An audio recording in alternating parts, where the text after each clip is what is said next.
This was published in Necessary Fiction back in 2012. It's called The Worst Girl's Best Day. It was Fresh Family Farms Day. I was a pig on hind legs, a woolly pink giant, but the girl's mother wanted a picture. She posed us in front of the 60-roll packs of toilet paper. I did my friendliest pig pose, one hoof resting lightly on the girl's shoulder, the other perched on my flank. As we waited for her to take our picture, a short, round woman tried to get my attention. "Where y'all hiding the meow munch?"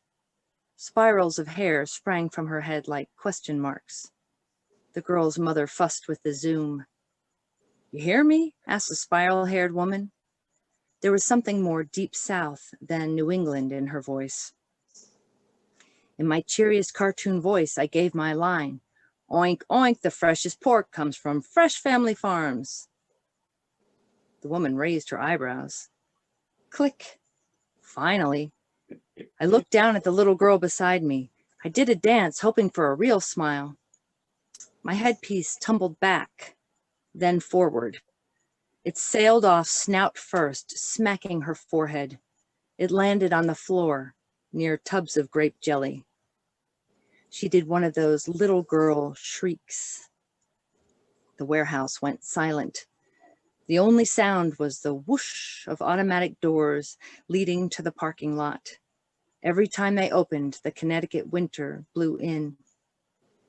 Her mother yanked her away like I was dangerous. I get that a lot. I'm big, you see. Tall, but it's more than that. I'm hefty, large.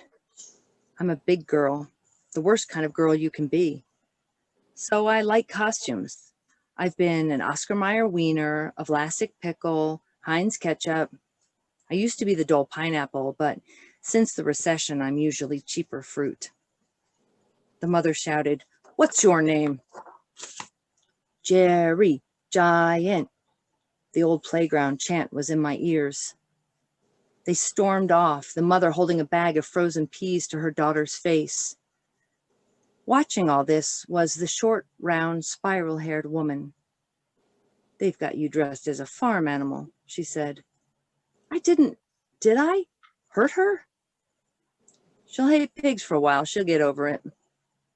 The woman had the sort of face I trust. Plain features, wrinkles underway, gray twisting out from the temples. "Bet it's an interesting story, the one that ends with you working here dressed as a pig." "I'm big," I explained. She frowned like that didn't make sense. She said, "I bet you need every inch you got. Takes a long view and a little insulation some days." She tugged at her jacket, which didn't quite close. "You gonna show me where this cat food is?" But then Rick, the assistant manager, arrived, trailed by the mother and the girl, stumbling to keep up. The peas were too low on her forehead, covering her eyes. "Jerry, what did you do?" Rick's face bloomed with outrage. The girl shoved the peas out of her way and glared up at me with just the slightest smirk. "My hands are tied, Jerry," Rick said, and he held his wrists together as if they really were. I unzipped the Fresh Family Farms costume. It fell in a pink pool at my feet. "Go change in the back," said Rick. "You had a future here, Jerry." I pushed back my shoulders like Rick always nagged. He was 5'8". What did he know? I kicked the costume over to him. "Whatever I had here, Rick, it wasn't a future." The short, spiral-haired woman snorted her approval. Rick snatched up my costume and left, followed again by the mother and daughter. I heard Rick apologizing. "My name is Ms. Crystal with a K," the woman said to me.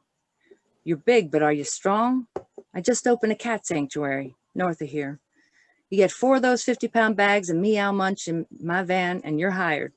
You like animals? Just not pigs, maybe?" "Especially pigs." "That's my girl," Miss Crystal said, patting me on the ass because I guess she couldn't reach any higher. Usually I don't like being touched, but like I said, she had the sort of face I trust. I loaded her cart and followed her to a van in the parking lot. It was brown with a bubble window.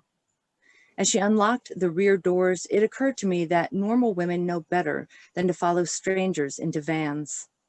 But it's the one advantage of my size. I'm a less likely target. I heaved a bag of Meow Munch into the van, which wasn't dangerous, just in need of a wash. She told me to leave my car behind for now, ride with her. I take the bus, I said. I had to sell my car a while back. Miss Crystal looked at me and I hoped she understood. Things were bad. As she drove, the commercial boulevard fell away to depressed suburbs, then just the occasional trailer set back from the road. Roofs sagged with old snow. Windows displayed hearts for Valentine's Day. Hope gets us all through. I won't feel sorry for you, said Miss Crystal.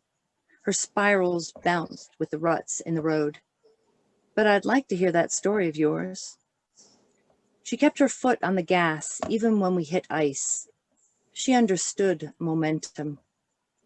So I told her how I used to be Jerry Giant, how there was no one I needed to call, how I already missed that costume, but had everything essential with me. My words bubbled up, then evaporated. For the rest of that day, I was happy, happier.